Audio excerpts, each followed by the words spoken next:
Celeb Savant is a career retrospective type interview focusing on singers, actors, and industry experts. Join Barrett Edelstein now as he dives into the entertainment world.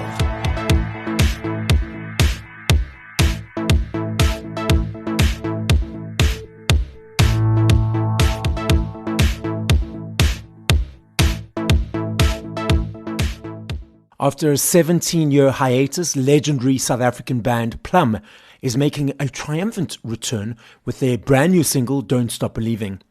This makes their first release since 2005 and signals a bold new era for the iconic group, who have been at the forefront of South Africa's alternative music scene since 1996. Originally formed by seasoned musicians Kevin Leicher, Troy Duggins, and Was Leicher, Plum quickly established themselves as pioneers of an electric sound, blending trip-hop, acid rock, nu metal, and alternative funk.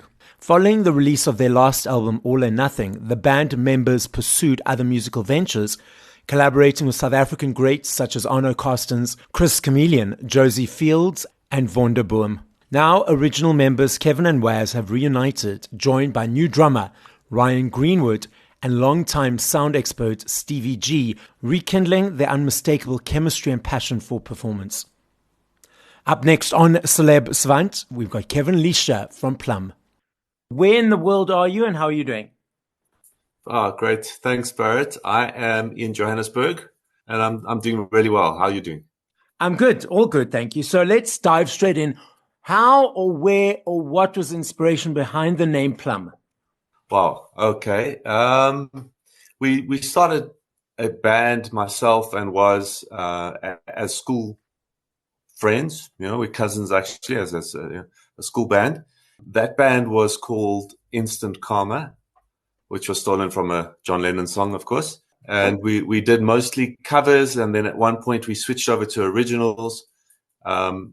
But there was, shifting of members, and then kind of we broke up and reformed, and the new name Plum, we went through a few options. We settled on Plum. At the time, Warren's bass was a little bit of a maroon plum color, and somehow that came through, and we settled on Plum. It just felt something nice and short, to the point, easy to remember. So you referenced that you were with Was in various bands, and then reiterations of different members. And then Plum came to be. So how was that then next step to becoming professional and diving into the music world? Actually, so the very first iteration of our band, we were just like school band, early days. I think we started around standard 7, so about 14, 15 years old. Nothing professional about that. But then when we did form this Instant Karma band, even as early as standard 9 matric, it was a cover band, but we were playing gigs. So we were actually earning some money, playing covers Thursdays and Friday nights all through matric, and even Saturdays, sometimes 3 gigs a week. And funny enough, when we went like to full original music and kind of became Plum, I would say, in a weird way, the income dropped a little bit, because at that point in the mid-90s in Joburg, a cover band was kind of earning more than unless you were a top-tier original band, yeah. But we were always very serious about our music. From the get-go, we were serious about it. And I think switching to originals was the natural step. It made sense to, cut your teeth learning covers, playing a lot of like other people's songs, getting to know your instruments and work as a band that way, and then start writing your own songs. So you were creating for a number of years from 1996 through to 2005, and then you took a hiatus or took a break. What was the inspiration to take the break and then reform now? Sure. So we did end up eventually kind of throwing all our eggs in the music industry basket. And that was, I think, in a way, a little bit taxing, because it became very difficult to live, and the pressure on the band to earn a living for 3 people and support families and so on was actually, it was quite high. So somewhere around mid-2005-ish, maybe a bit earlier, we all had found other ways to earn money. We had to. And eventually those other ways became, more what you're doing with your time than the band. We did the album, and I think we pushed hard to get to that point where we could at least say, okay, the All and Nothing album is done and we're happy with it. We did a tour. And then what was initially just going to be a little break for a year, like let's just find our feet, kind of just carried on. At that point, Troy, who was our drummer from the very beginning, he went in a certain direction that wasn't really music industry related. And myself and was continued playing with other bands. I produced an artist called Josie Field. I worked very closely with her. Ended up playing with Arno Carstens. And then via his connection with Arno, I ended up joining that band as well. And then we ended up playing with Chris Chameleon. So we got a lot of work as session musicians playing, and then ended up playing with Josie. So we played together in a lot of different projects. And then we did that for years. That was a little bit more sustainable financially. I don't know why we just didn't do Plum. I think because originally Plum always felt like the three of us. It was Troy, Warren, and myself, and it felt like a trio, and we all brought equal parts, energy to the band. That when Troy went his own way, it just didn't feel like Plum anymore. But then during lockdown, we all the bands like from the 90s started chatting to each other, and actually got COVID pretty badly during lockdown. He ended up in hospital. Okay. And it was actually like pretty serious, so we had a bit of a scare. And I think that ignited like a shit, dude, when you're better and you're out of hospital, we're going to fucking go do our stuff again. And that was like the spark. And then we did that. He came out and we made a track, and we didn't quite push it out, but something started to happen. And also started playing with Vorneboom as a full-in bass player for Wade, but more as a permanent bass player for Blood Honey, which is Sito's solo project, or his other band. Yeah. Other band. I think yes. He's got a few. So Ryan, the drummer, and just clicked, and said to me, this guy could drum for Plum. This guy's got the feel and what we, the kind of drummer we would want. And he was 100% correct, because from the first jam with Ryan, it just clicked. Okay, so let's unpack your creative process presently. In creating a song from 0 to 3 to 4 minutes, how do you guys come together to create that? Is it easy every time? Are you equal parts contributing? Let's unpack that journey. To be honest, we haven't actually written a hell of a lot of songs since we've come back. A large part of the operation was like, let's learn how to play the stuff we had, okay, and update it and fresh it. But we have written a few. They all come out differently. Normally, one of us will get the spark of a song, be it a riff or a chorus or a couple of verses, something that you can take to the other guy. In the case of the latest single, Don't Stop Believing, Warren came with kind of had an idea for the verse riff and like a pre-chorus, but nothing much more than that. But he had the lyrics for the verse. And then once we start jamming together, his ideas spark ideas in me. I come up with something. He goes, "Oh, that's nice," and it is very collaborative.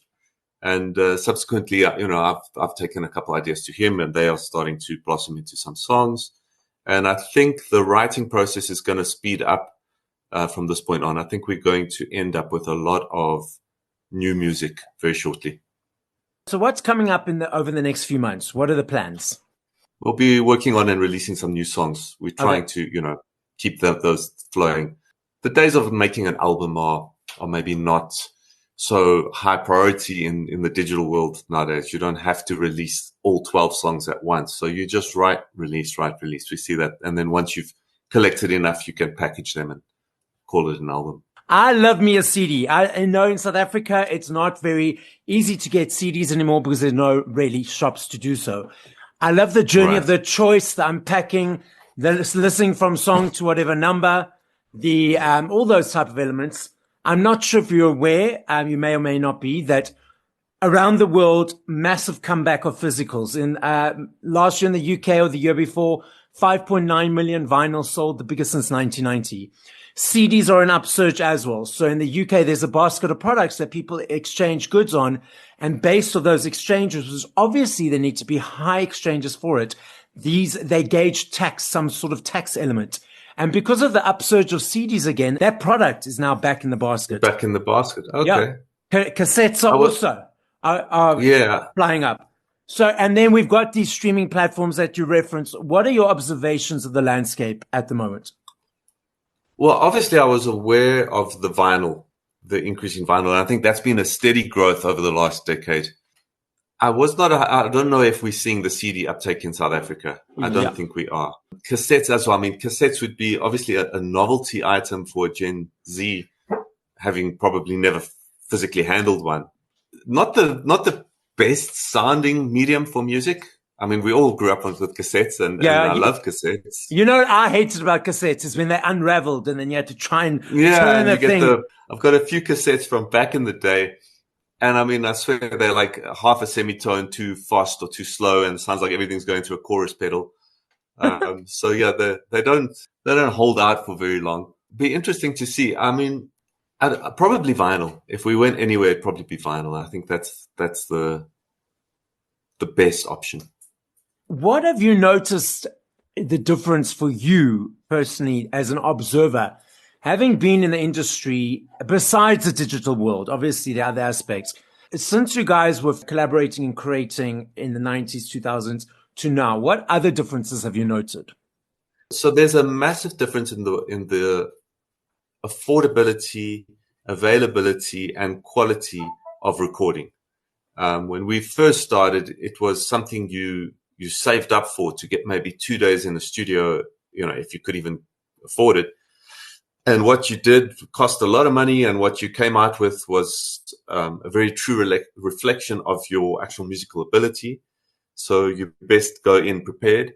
And to be honest, the quality was not really on a par with international stuff in terms of recording, because obviously they were working on big SSL consoles and the best mics and had way more time and everything. And we were like going into some sort of demo studio because that's what we could afford and banging it all out in 2 days.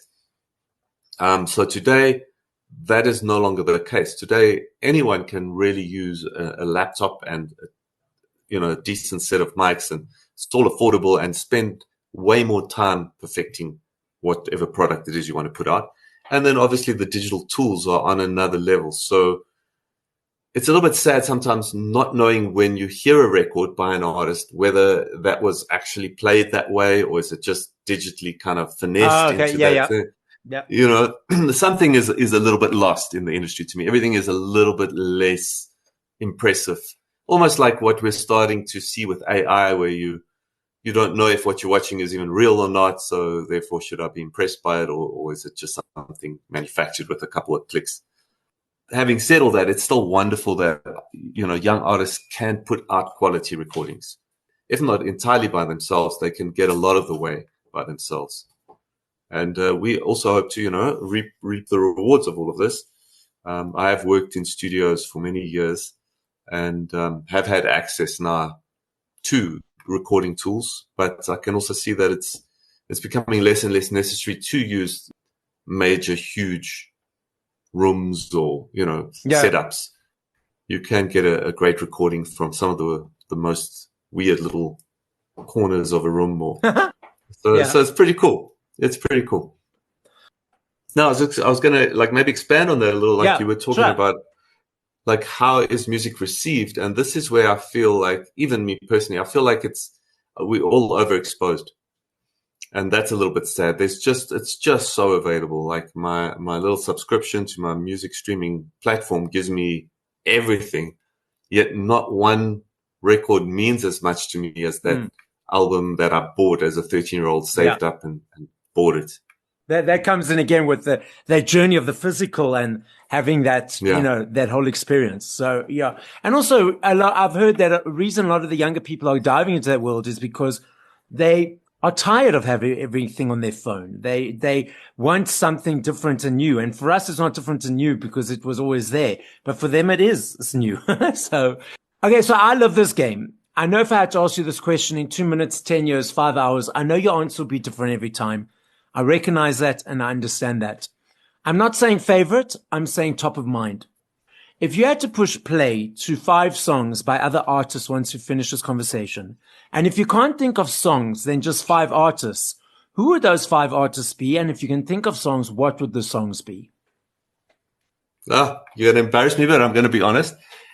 I only discovered Benson Boone this morning. Like, I had heard that song somehow, his big hit. Yeah. And somewhere on my feed this morning came his performance at the Grammys, and I kind of watched through, and I was like, who's this kid? Like, front flipping off pianos and hitting these notes. Yeah. Hitting these notes so great. So, like, probably I'll go and check him out a little bit more. I'm not a huge pop music consumer, but something about him seems to scream a little bit legit to me for the one clip that I've watched. I always have time for The Cure. I know I've been listening to them for 100 million years, but I always have time for The Cure, and they've released some new music, which I'm still enjoying. I always have time for Tool. Similarly, I feel like they're like one of those movies that has time travel and a bunch of like, little Easter eggs in it. So every time I listen to a Tool song, it's like, whoa, okay. I hear it in a different way. Let me think what else is jumping to mind at the moment. I'm falling back on old favorites. Re-looking at Led Zeppelin recently, I went through a huge Zeppelin phase, and I think I actually listened to so much Zeppelin that I stopped listening to Zeppelin for many years. But now I've been like kind of revisiting them, and the arrangements and the work that those guys put out still stands. To this day, the production, it's phenomenal. And Fiona Apple. It's a left of center, but I enjoy her production, and I've enjoyed her stuff for years. So, Kevin, the podcast is listened to throughout the world. As a final message, what would you like to say?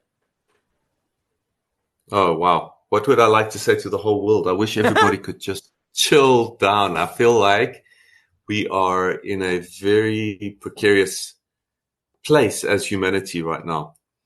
Things seem very volatile, politically. Looking at the world, it's like a hot pot ready to explode.